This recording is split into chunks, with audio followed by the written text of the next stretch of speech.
So yeah, I've been a bit of a guinea pig in terms of that Wi-Fi connection. Yeah, in terms of just exploring where my data is at and stuff like that. So the first thing to show you is this platform called Data Selfie. I'm going to just, okay, I'll turn off Wi-Fi. That's a good idea.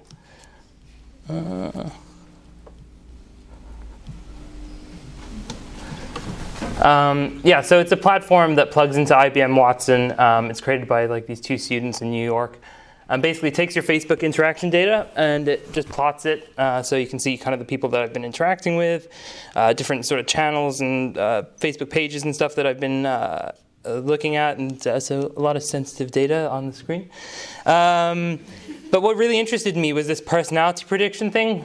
So I'm really into sort of psychology and trying to understand how users behave and things like that. So what really struck me about this was, I guess, the extrapolation of the data, trying to look at what I'd interacted with and making sense of it, because that's something that I guess humans can't really do very easily. And it also related to the Cambridge Analytica thing in terms of the personality profiling. And this is exactly the kind of stuff that they were using in terms of openness and the correlation between voting conservative versus liberal. So that kind of stuff, yeah, I just found it really fascinating. So I've been using this for about a year. It's a Chrome extension, which you can check out if you like. The other thing I've been using for a little while is this app called Gyroscope. So basically it plugs in, you can connect all your social profiles, your Fitbit if you wear one, or an Apple Watch or something like that. And it basically just tracks, the different things that you're up to.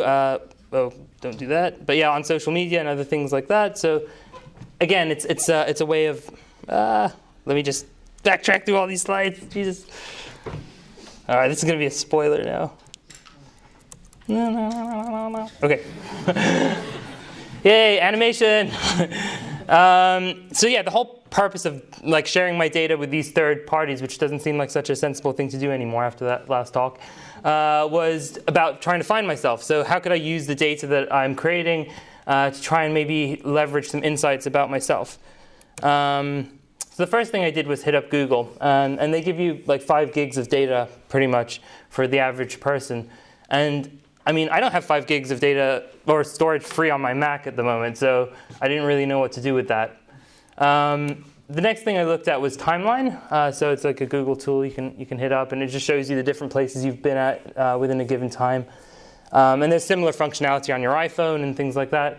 And again, I kind of felt like, okay, great, wasn't really that insightful for me. I know pretty much where I've been. There were a few nights where I wasn't too sure, but it didn't really help at that granularity.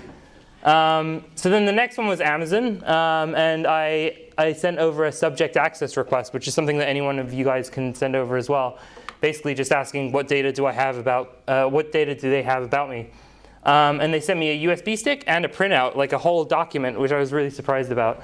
And it was mainly, me on Christmas Eve complaining about where the gifts that I'd ordered, like I think a day before on Amazon Prime were. So lesson learned there. And then there was Facebook. And out of all the different tools that I used, actually I thought that Facebook's sort of insights into you were quite interesting. So they show you things that you've interacted with. There's a section around where is it? Oh yeah, so who have added their contact list to Facebook. So basically looking at different things that I might have signed up to, a lot of PlayStation stuff. Why do they have so many accounts? Anyway, but yeah, different things that I had maybe signed up to that were now using that data to find me on Facebook and target me.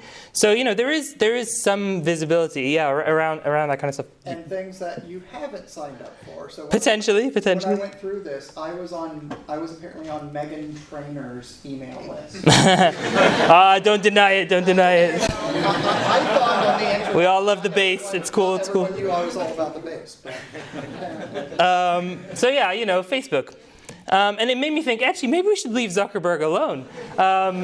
Okay, not such a popular sentiment after the last talk, but it just made me think, I mean, if you look at the spectrum of people collecting your data, so you look at like credit history agencies, you look at like healthcare, pharmaceutical companies, even the government itself. Like, none of those people are creating a platform for you to interact with. And you know, okay, sure, this like tech bro sort of stumbled into this situation, and now he's trying to like unfuck it a little bit. But you know, how many of us would have done any differently, especially given the system that this operates in? So if you think about, you know, our economic system as a whole, it's all about sort of quarter-to-quarter growth, right? And like, if you can't sustain that, you're pretty much screwed. And so really, rather than just focusing on, oh, Facebook sucks and they're using all our data and all that kind of stuff, you know, this is a precedent for from now on. This is a lesson that we all need to learn from. So yeah, you know, he looked really like nervous at that Senate hearing. I felt bad for him.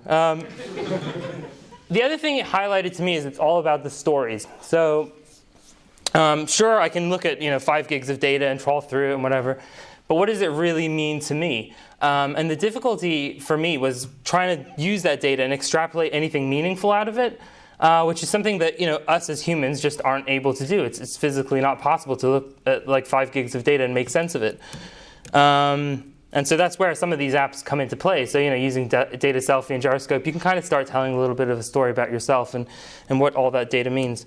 But yeah, don't share your data with third parties, especially Chrome extensions. It's a bit creepy.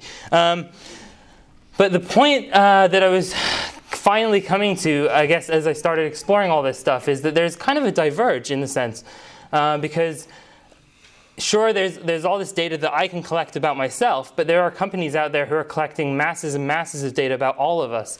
And these entities are going to become a lot more powerful than we are, especially when AI comes into play, because it then gets so much more complex. You know, like these companies don't even understand what their algorithms are actually doing. And you know, you look at like self-driving cars and VR and all the different interaction points that are going to be coming up in the next couple of years. And yeah, it kind of scares you a little bit. Like, you know, is it going to become out of our control? And where does that sort of mean? What does that mean to us as individuals? The other scary thing is data is sometimes wrong. So, you know, leading up to the US elections, you know, we were constantly told, like HuffPost and all these different places, you know, don't worry about it. Trump, it's cool. We don't need to worry about it. It's a joke. Until it wasn't, right? And so, you know, our sort of reliance on data is kind of dangerous as well, in the sense that, you know, we're still learning how to manipulate it, how to understand it, and mistakes are going to be made. But what's the alternative? So this is what a human following what he thinks is right looks like. So if you talk to Michael Gove, right, you know, he's going to tell you Brexit is the right thing. He's going with his gut. He's doing his you know, best for the country and stuff. And if that means, you know, screwing over his best friend Boris Johnson and whatever else he has to do, then that's cool, because that's, you know, the way that we're programmed to function. So is sort of, you know, from an ethical perspective, following your heart rather than the data the right thing to do? That was, I guess, one of the things I stumbled upon. But yeah, back to finding myself. Did I manage to find myself in all that data? Not really, but it did start to make me think that maybe, yeah, basically in terms of the sort of future, you know, maybe this dystopian future where we're all sort of conditioned or controlled by algorithms that, you know, control the stock market or the healthcare sector or whatever. Are they any worse than the sort of human beings that are currently in power, that are making those decisions based on, you know, either things that influence them or, you know, their gut feeling? So Tony Blair or people like that. Sorry to be too political, but yeah, that's pretty much it. So that's me. I work for a company called Earthware. I'm doing something called GDY pretty soon. So yeah, hit me up if you want to talk about it. That's it.